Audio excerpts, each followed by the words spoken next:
I uncovered my cheating wife's lies, used DNA tests to win back my daughters, and rebuilt my life.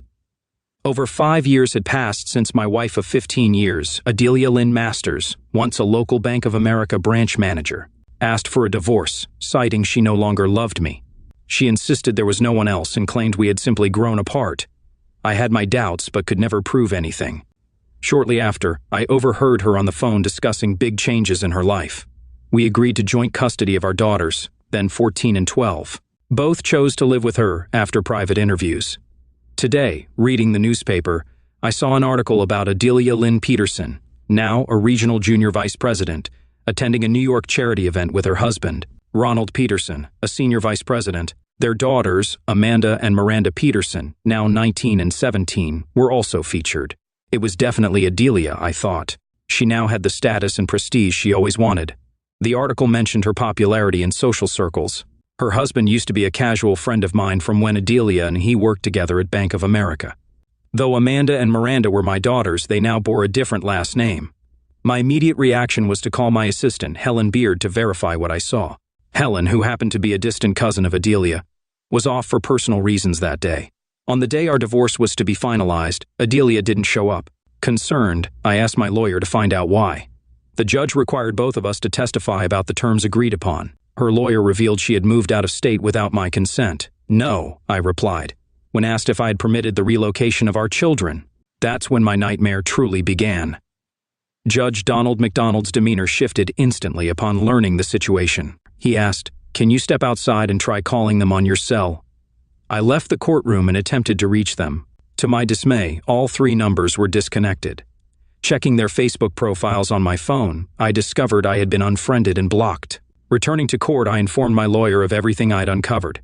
He relayed the information to the judge. The judge promptly issued an arrest warrant for my wife, charging her with parental kidnapping. He suspended the divorce proceedings until she appeared in person before him. Her lawyer, outraged, tried to appeal to the judge's sense of fairness. "It's not that big of a deal," her lawyer implied. "Mr. Masters can confirm their agreement." "He did," the judge affirmed. "He just testified that he didn't agree to the children leaving the state." Her lawyer countered, "That may not be true.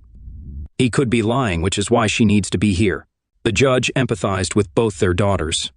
Later, during the police investigation, I learned her family claimed she had requested a transfer due to allegations of long-term physical misuse against my daughters. Even colleagues at Bank of America seemed ready to support these claims, though no evidence was presented.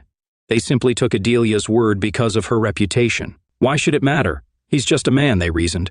When our extended family and social services privately interviewed the girls, they confirmed no such allegations had ever been raised. Despite this, rumors spread throughout town, fueled by Adelia's relatives. Over the past 5 years, the judge and I had bonded over our shared love for fly fishing, maintaining a friendship. That evening, after dinner, I dropped by to see him and his wife. Unsurprised by my visit, I brought the paper for a reason. "There's something you need to see," I said seriously as I opened the paper to the article. "For God's sake," the judge muttered. "Ruth, can you pass me my phone?" "John, could you give me a moment?" "Donald, the photo below is of my 2 daughters." The judge's face paled. "Jesus Christ, they've been right in front of us all this time." I went outside and sat on their patio. Ruth joined me, bringing us both a beer. "He's furious. I've never seen him this angry. He's on the phone with the FBI." "What did you show him?" Ruth asked. "A picture in today's paper of my missing wife and her new husband. It's the first sign in 5 years that she's alive," I replied. The second photo on the page was my daughters, with different last names. Oh no, what a mess. That's why he called the FBI. "Interstate flight with a kidnapping charge is federal," Ruth said. "Why didn't Bank of America help locate her?" They cited a legal ruling from a federal appeals court, arguing it was a family matter, and they weren't obligated to comply with your husband's court order. I've headed home. Emotions are overwhelming me. "Tell him he can reach me at my office in the morning," I told the judge. It was a long, rough night for me. Was there more to their relationship than friendship back then? She was hired as a financial loans officer in his department after we married, while I was starting my consulting firm.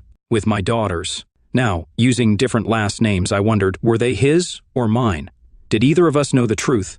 I reminded myself, slow down. Amanda was already born when Adelia joined the bank.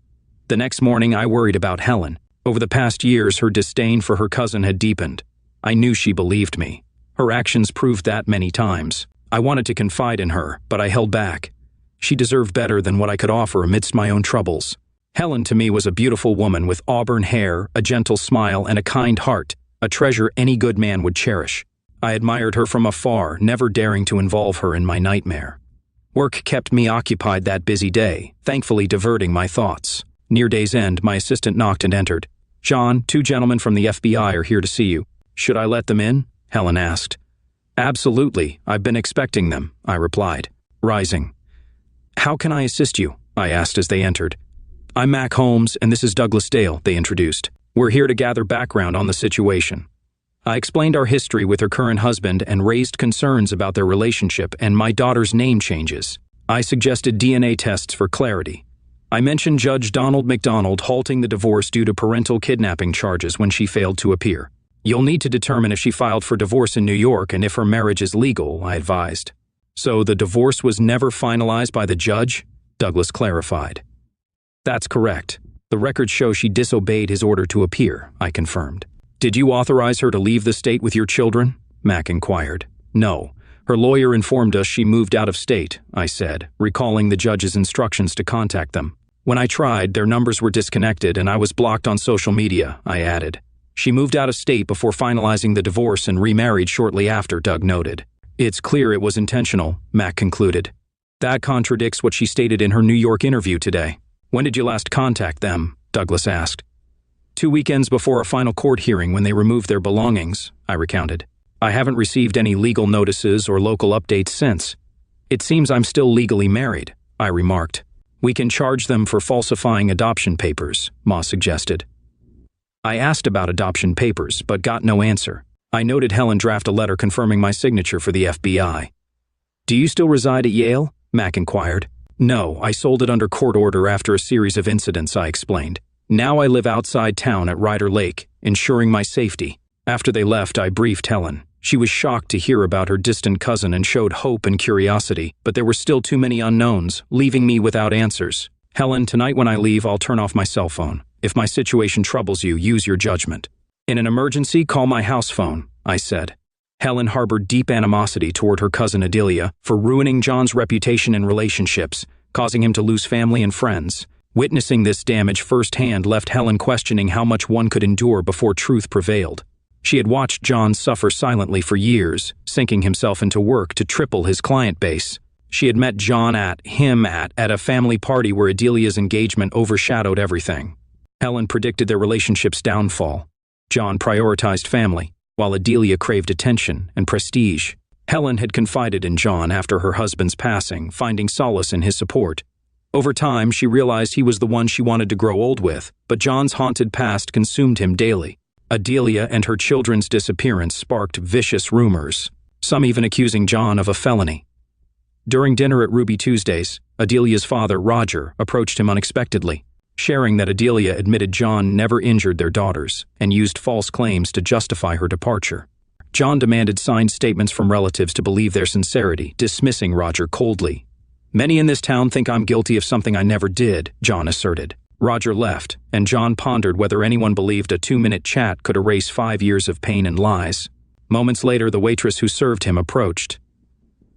"Mr. Masters, I went to school with your daughters. From what I just heard, they had no idea what was going on. That Friday before they disappeared, I saw the man who just left, working with others from your wife's family as they packed up," the waitress said. "I thought you should know." "Thank you for being honest. I wasn't aware of that," I replied. "I've grown used to being lied to all these years, keeping mostly to myself to avoid the whispers and lies spread about me." She returned to work. When I paid, I generously tipped her. Fishing on the lake that weekend brought me solace. My favorite meal, fresh rainbow trout, was enjoyed each night. Back at work Monday, I made coffee when Helen arrived early, unusually upbeat. After pouring herself a cup, she joined me. Looking back, Adelia and I married right after her high school graduation. Amanda was born soon after. I was flipping houses while she worked her way up in banking, I explained. "I heard what you told Roger. Everyone did. My phone rang all weekend," I told him. "Can you blame him after what the family did?" "Why notarize statements?" she asked. "For defamation," I said, "to reclaim my reputation." "Are you suing her?" Helen asked. "Yes. To clear my name and restrict their funds," I said. "It'll be an interesting week if all those calls turn into statements. Most are good people, but they believe the lies," Helen said. Let's see if guilt moves them, she smiled. Some of us single girls enjoy early morning fishing, I laughed. Leaving work, I thanked Helen for brightening my day. She'd been my rock through these years. By Thursday lunch, notarized statements proved Adelia lied about me abusing our daughters to justify leaving town. She manipulated family into helping and had no remorse. Helen found Adelia's legal address and work details. Your lawyer appointment's at 2. Serve Adelia before charging her and freeze their assets, she said.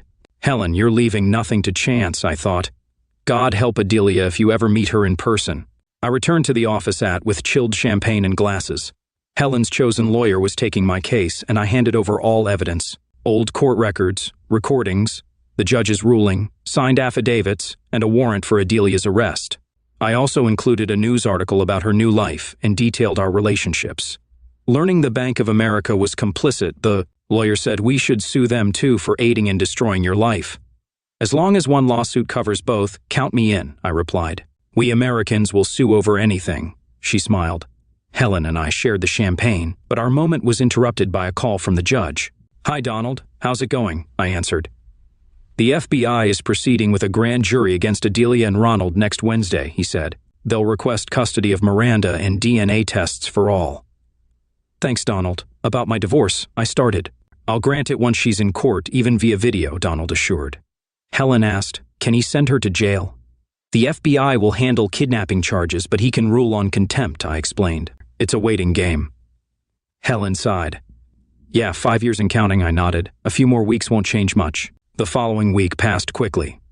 Thursday morning, my lawyer confirmed papers were served, assets frozen. That afternoon, FBI agent Doug called for DNA test fishing. Saturday morning, Helen called about Adelia's FBI detention. Curious, I headed to the office to read us today. The FBI had detained them for kidnapping, defined under federal law as using force or deception to hold someone against their will for personal gain. Adelia faced multiple charges for taking her children without consent, including forgery, to hide them with Ronald Peterson, her new husband from New York. They had manipulated adoption papers while working together at Bank of America.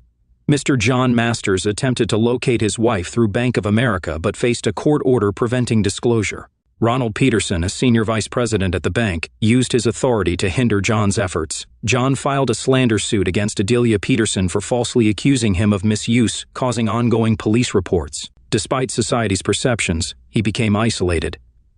We have 2 open attempted felony cases, said a police officer. Many here believed he had liquidated them and got away with it.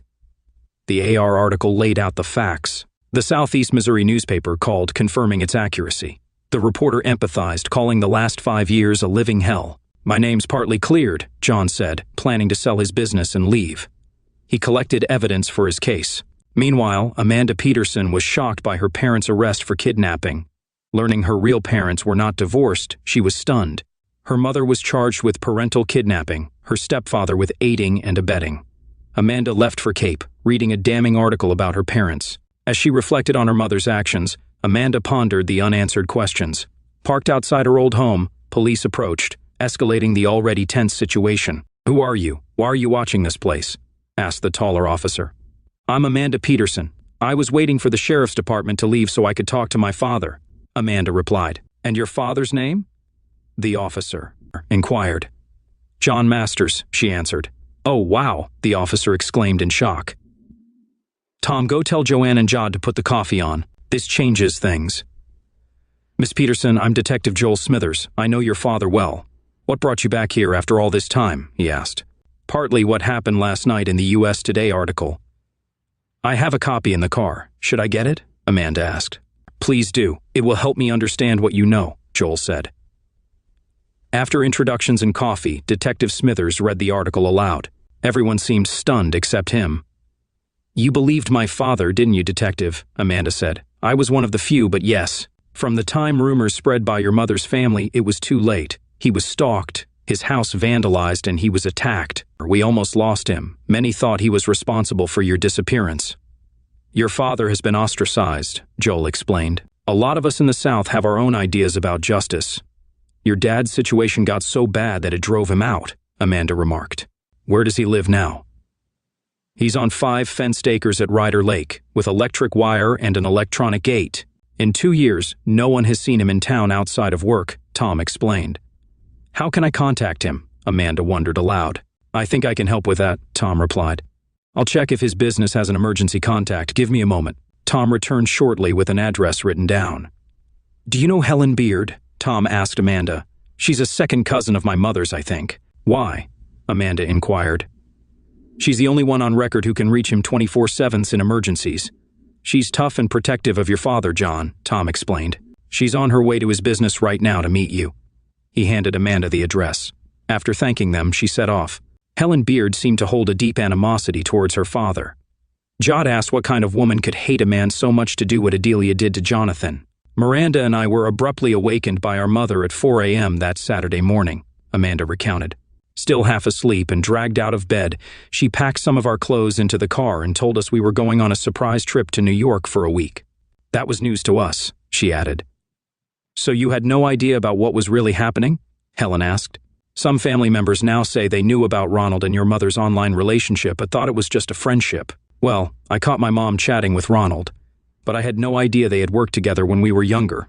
She told me they met at a regional conference and became friends, Amanda replied. It wasn't until half an hour down the road that I realized we didn't have our phones. I confronted her, and she said she had sole custody of us, granted by the courts, and we were moving to New York because of her sudden promotion and transfer.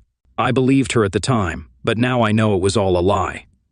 Helen Beard understood some truth in Amanda's story based on recent revelations from others who had finally spoken up about what Adelia's children were unaware of. I also asked about our laptops. My mother said the phones were canceled due to the move, and she had to pay the balance. She claimed the movers would pack and ship our laptops along with the furniture. We didn't realize they would never arrive, Amanda continued. We drove for 20 hours over 2 days. What happened when you reached the outskirts of New York? Mom told Miranda to pull out her new phone from her purse, which had a New York number we didn't know about until then. Then she had my sister open Google Maps, giving us directions that led us to Ronald Peterson's home. About 2 hours later, he had orchestrated her significant promotion to bring them closer together. Meanwhile, our family back home was instructed to get rid of everything except family photos, which were later mailed to us. While unpacking, my sister and I discovered completed adoption papers, Amanda recounted. Ronald later explained that our parents agreed to this because he and Mom were getting married that night. Mom revealed that Ronald was our biological father and urged us to give him a chance. Gradually, we were led to believe that Dad cut ties with us upon learning of Ronald's true role in our lives. Amanda, I believe you because I've already heard about half of this from the family. Until now, the only concrete thing we knew was that the school district had given Adelia copies of your school records so you could enroll in your new school once settled. Now that Adelia has been found, the truth is emerging. Just so you know, I've recorded our conversation. After I send it to the FBI and your father, let's grab an early dinner at Ruby Tuesdays, Helen said. While I do that, take a look at these notarized statements. Consider this, if she lied to you about your father, John Masters, could she also be lying about Ronald Peterson?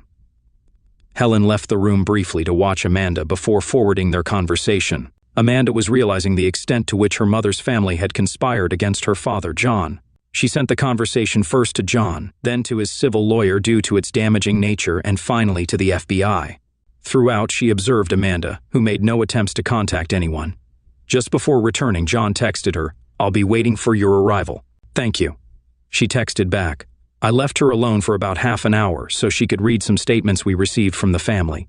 She hasn't tried to contact anyone." With that, she returned to Amanda. "Helen, why did my mother tell the family my father had been physically abusing us for years?" Amanda asked. "The family never really approved of your father. Your mother knew that. I think she used it to justify her sudden disappearance and move far away overnight. Adelia also knew your father would search for you, and he did. He even sued Bank of America to find your mother's location and initially won but lost on appeal," Helen explained. "We didn't learn about your mother's marriage or your name change until a few weeks ago when your photo appeared in the paper. That's when your father served them. That day, your mother tried to reconnect with the family in a failed attempt to resolve her mounting problems. For over 5 years, your father has been hunted because of your mother's actions. There were moments we thought we might lose him twice. How is my dad really?" Amanda asked gravely. "He keeps to himself and has lost a lot of weight. The prolonged stress has turned most of his hair white. His Facebook page was flooded with hate and threats, forcing him to close his account and remove his name from the corporate page. He's learned not to trust many people anymore. He used to be outgoing, now he's quiet and reserved.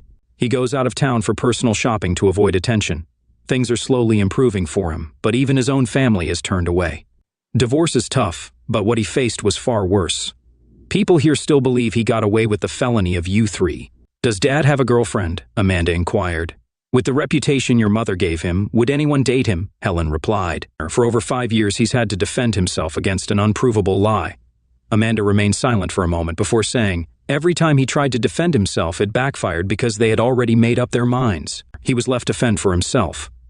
Our sudden disappearance only made it worse by giving instant credibility to my mother's accusations. Adelia and Ronald planned it well.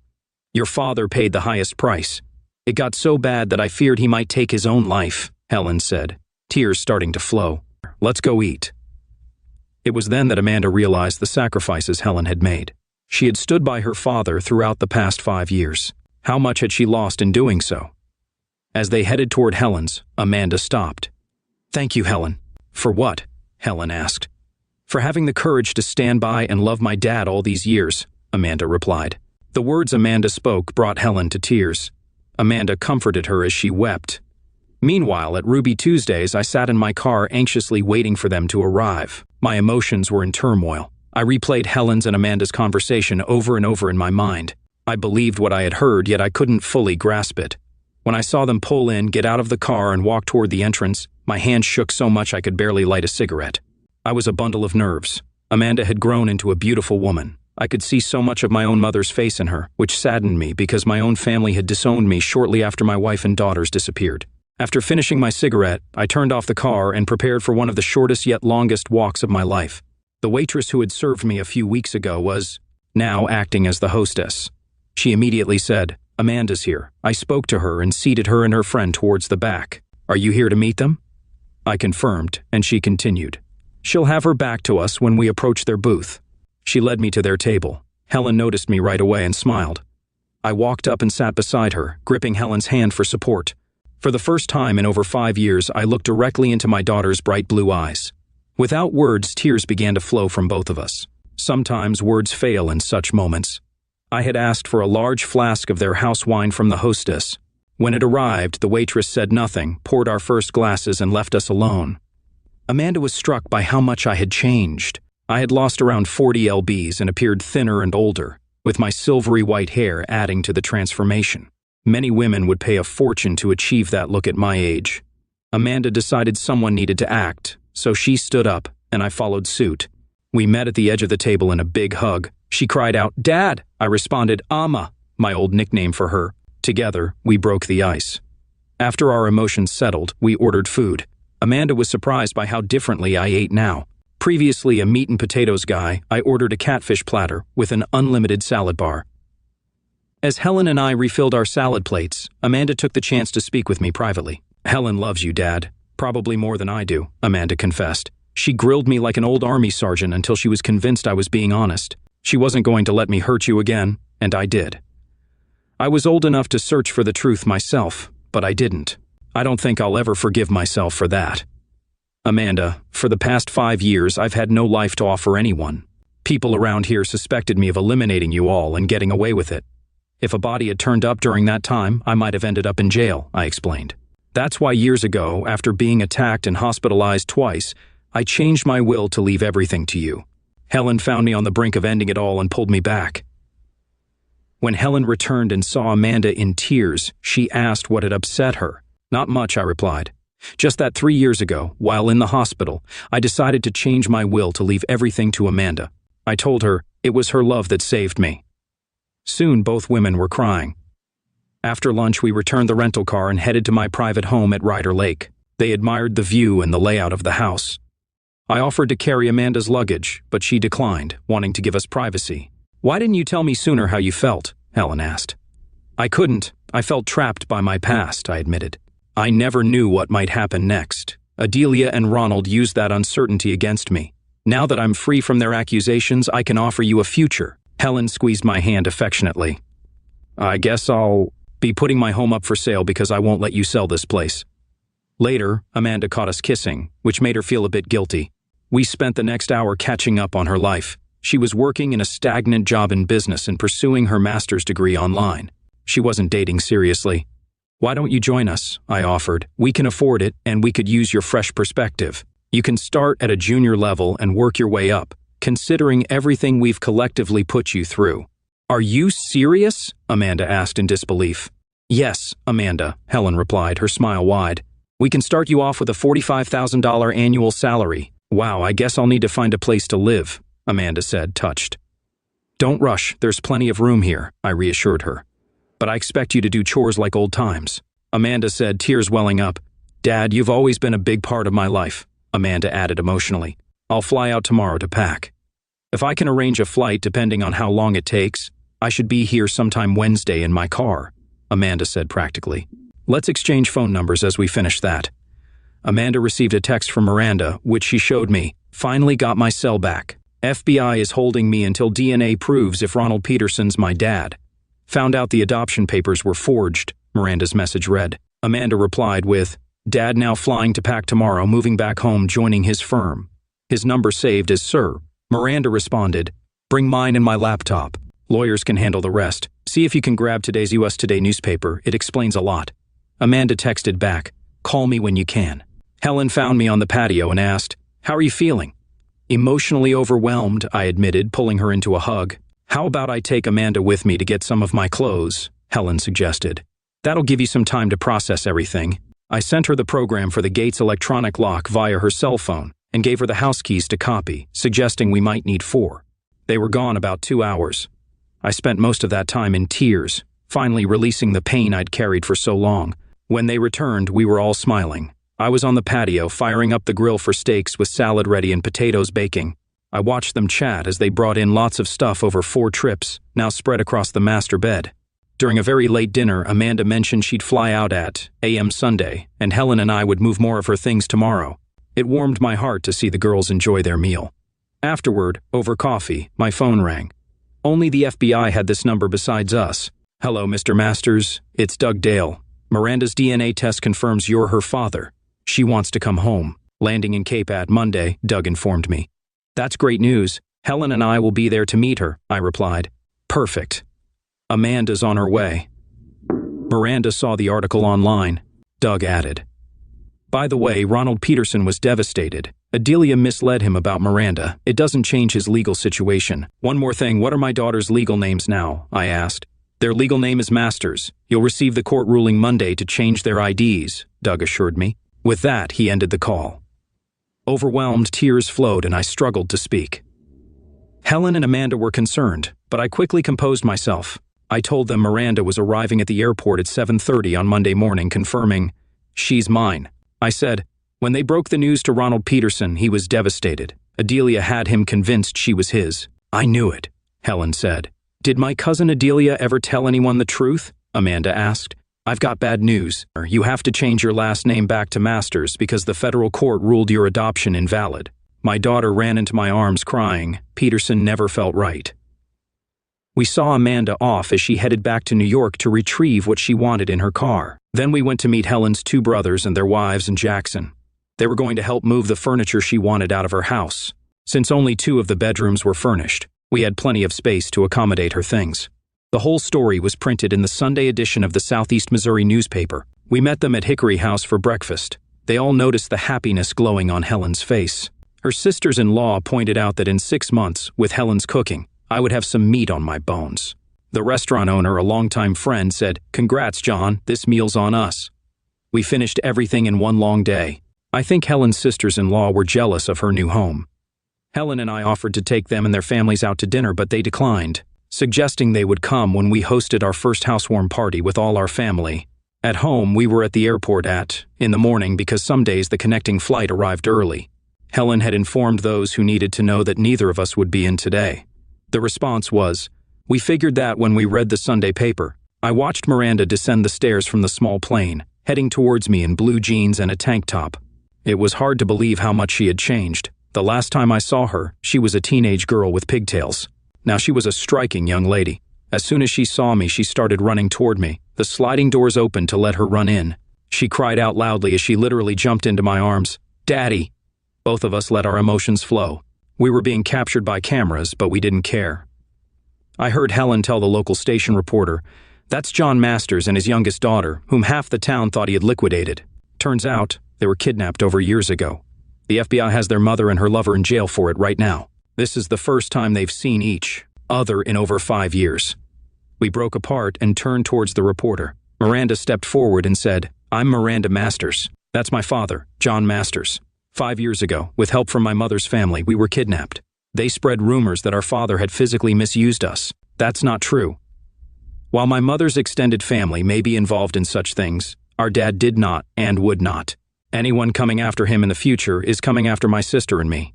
We're family, and we stand together. When our mother divorced our father, she told us he was just a man getting what he deserved. None of us deserved what she did to us. He's not just my dad, he's the most honest person I know."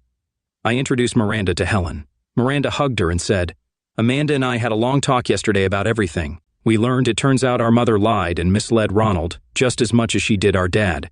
In her need for attention, she nearly destroyed 5 lives. We know you and Dad were planning to get married, so as far as Amanda and I are concerned, we want to leave out the hell part, okay, Mom?" Helen teared up and said, "You couldn't have said it better, Miranda. I agree. If you promise to be one of my bridesmaids, let's grab some breakfast, then we'll get you some clothes at Macy's." I suggested, "Can we go to Denny's?" Miranda asked. "Are they still open?" "Yes, but Huddle House is the closest thing to it for breakfast food," I replied. "Is that okay?" It was, and I was surprised by how much my youngest could eat. The way she ate, I thought it might be cheaper to get a room and board somewhere. I still found it hard to believe I had a life again. My 2 daughters were back in my life in a way I had never dreamed possible. It wasn't just a house I slept in anymore. It was home. While we were shopping at Macy's, I intentionally got lost and wandered away. There's just something unmanly about watching women discuss bra sizes, underwear, and personal stuff. By the time they realized I was missing, I was almost back.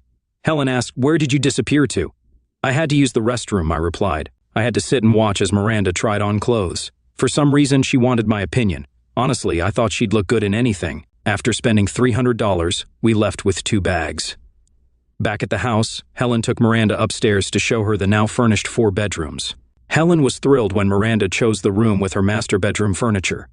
We were relaxing on the patio before the heat of the day set in. The ladies had iced tea and I had a cold beer. I walked over to Helen, took the ring box out of my pocket, and got down on one knee, surprising her. "Since I haven't officially asked you," I said, opening the box with the 3-ring set, "will you marry me once my divorce is final?" "Of course," she said. "Yes." Miranda captured it all on video and sent it to Amanda with the text, "Yes, it fits." I'd found out Helen's ring size from her brother. About half an hour later, Helen received an unexpected call. Both Miranda and I looked at her with concern as she unexpectedly teared up.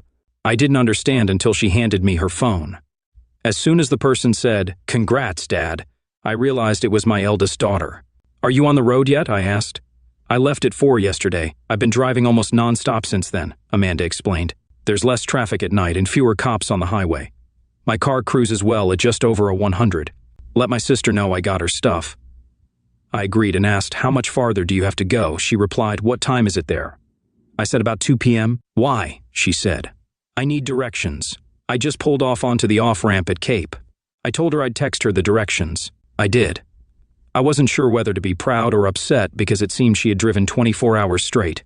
The girls heard the car coming up the driveway and were at the door waiting before she got out. Amanda looked tired, but otherwise fine. It hit me hard seeing my 3 girls together.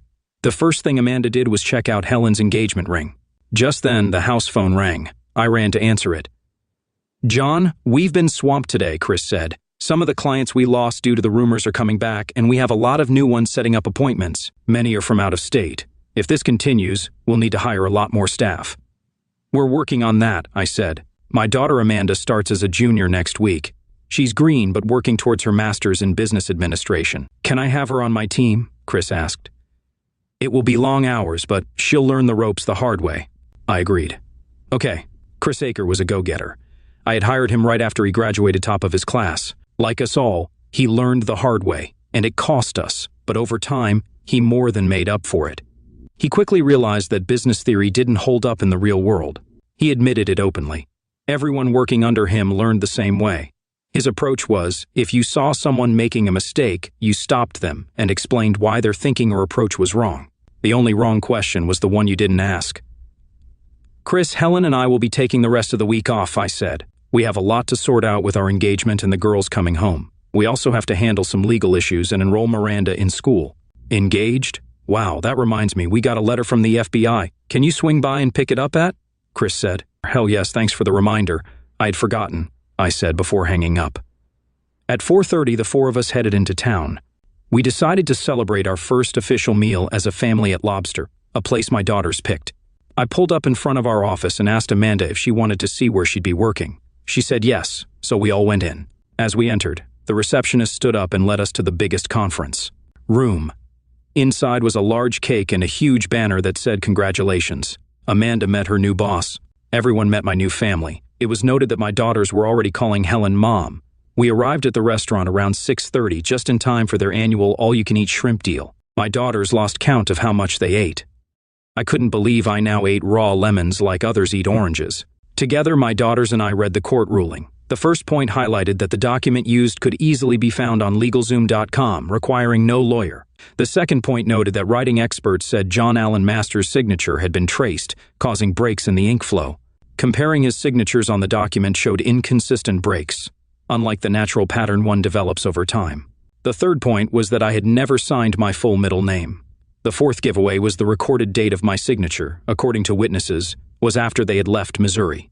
The second page of the court ruling declared that Amanda and Miranda Peterson were never their legal names. They had always been Amanda Masters and Miranda Masters. All legal documents were to be updated accordingly. We spent the week resolving legal issues. First, we went to the Social Security office, then the state attorney's office to restore their birth certificates, and finally to the motor vehicle department for new driver's licenses. Personally, I enjoyed registering Miranda in 11th grade with the same school principal who had been rude to me 5 years ago. The last task on Thursday was to get them new cell phones. On Friday, Amanda and Miranda followed Helen and me to the Ford Groves dealership in Jackson. Helen allowed me to trade in her car and Helen's for new ones. The ladies each got a brand new lease-to-own Ford Escape through my company. Once home, I wrote Amanda a check for the trade-in value, applied against our down payment. My divorce lawyer called for the first time in 5 years. My daughters and I had a court hearing at p.m. on Monday. I asked Helen if she wanted to come. She said absolutely. We all sat before Judge Donald McDonald, watching Adelia Lynn Peterson on a large monitor. Without her usual flair, she didn't look like much. Orange was not her color. The judge asked her lawyer about the contempt charge. He said she didn't understand she had to be in court that day. The judge asked, "Did you remind her repeatedly during the settlement process?" "Yes." "Are you so incompetent that you believe the defendant might be telling the truth?" "No." "How does your client plead?" "No contest, Your Honor." "I sentence her to years to be served after any federal time," the judge said coldly. "Your Honor," her lawyer said, "isn't that extreme?" "Not in my eyes, but she can appeal. As for the divorce, it's granted in favor of Mr. Masters. All remaining assets are his. She forfeited them the day she left the state with her minor daughters." He turned to my lawyer and said, "Draw up the divorce decree and include a waiver for the required number of days. Your client has waited long enough." "Your Honor, my client has one final request," my lawyer said. "What is that?" the judge asked, looking at me. "He's recently engaged to Miss Helen Beard and wonders if you would handle the civil ceremony when they marry," my lawyer said. Helen and the girls almost jumped out of their seats. I smiled. My lawyer and I had hoped it would play out like this. If it did, he was to use the funds in his trust to pay Ford Groves for the car leases, transfer ownership to Helen and the kids, and write me a check for the balance. I would be honored. Congratulations to them both. "It's long overdue," the judge said with a big smile. Adelia's face on the monitor showed pure shock. She probably expected a light sentence for contempt, not this. It must have stung to learn I was marrying her younger cousin. The judge banged his gavel and said, "Court is adjourned." As we stood to leave, the judge came over to shake my hand. I introduced him to my future wife and daughters with the respect he deserved. He told them, "I'm not on the bench now, so just call me Don." Before we left, he added, "We need to go fly fishing soon, John, before it gets too hot. I doubt any man has ever seen 3 more excited girls than mine." They were talking non-stop. Having been used to silence for so long, I wished for a good set of earplugs. Then I noticed a couple quietly leaving the court. It hit me hard. It was my mom and dad. As my dad said when he disowned me, "Forgiveness is easy, forgetting is not." I was learning how true that was. Nothing excites girls more than planning a wedding, and that energy filled our home as we settled back into routine. Helen put her house up for sale. Amanda was fitting in well with my staff, impressing everyone with her sharp mind. During her first week, Miranda reconnected with old friends. Masters Consulting was overwhelmed, landing 2 new corporations needing complete restructuring to survive, along with a major cash influx. Amanda surprised us all by identifying overlooked issues costing our client millions in potential sales. It took her 3 weeks to turn it around, resulting in a surprising sales increase. One night, Helen and I were cuddling in bed. She was adjusting to becoming a mom, just as I was to being a dad again. "You know, dear, my biological clock is ticking. How long do you think we should wait before trying for 1 or 2 of our own?" Helen asked, looking at me with her dreamy eyes. I had never thought about it, but after everything she had gone through with me, I couldn't refuse. "As long as you're not showing in our wedding pictures, I'll leave that up to you," I said. I don't need to explain why neither of us got much sleep that night. We set our vows on Mother's Day. Amanda was the maid of honor, Miranda and another niece were bridesmaids, Chris Aker was my best man, and 2 nephews were ushers. It was a small affair at the back of our house, with the lake as a backdrop. Helen's brothers prepared the yard. The judge married us under an arbor of spring flowers. We men wore blue jeans, cowboy hats, and matching boots, while the ladies dressed up. Helen wore a traditional white gown, and her bridesmaids wore yellow dresses. Her extended family provided a delightful barbecue spread. That night, our patio became a dance floor with live music. Life continued. Adelia and Ronald's criminal trial began, and Ronald filed for divorce. My civil lawyer was discussing the case with their lawyers and Bank of America's legal team. Our first Father's Day as a new family was approaching, and I knew my wife and daughters were planning something, but I had no idea what. On Father's Day, Helen and I were fishing on the lake at dawn. The fish were biting as soon as the flies hit the water. In less than an hour, we had our limit. Just before heading back to shore, Helen handed me a card she had hidden. I opened it to read, "Happy Father's Day, Daddy. We're pregnant and it's a boy." I jumped in excitement and flipped the canoe. We lost everything, the fish, the fishing poles, and our tackle box. We paddled back to shore completely soaked. When the girls found out how I learned the news, they thought it was hilarious. They already knew about Helen's pregnancy. It takes time for things to mellow, but that wasn't always true for me. It took watching my son being born. He came into the world screaming, weighing 7 lbs. My mother was shocked when I called asking her to come to the hospital maternity ward as soon as possible. When she arrived, I rushed her into Helen's room where she was holding our son. "His name is Colin Richard," I said. My mother lost it. That had been her grandfather's name. As for my father and me, we still don't speak. He would have to come to me, and as of now, he hasn't, but each morning is a new day and life goes on.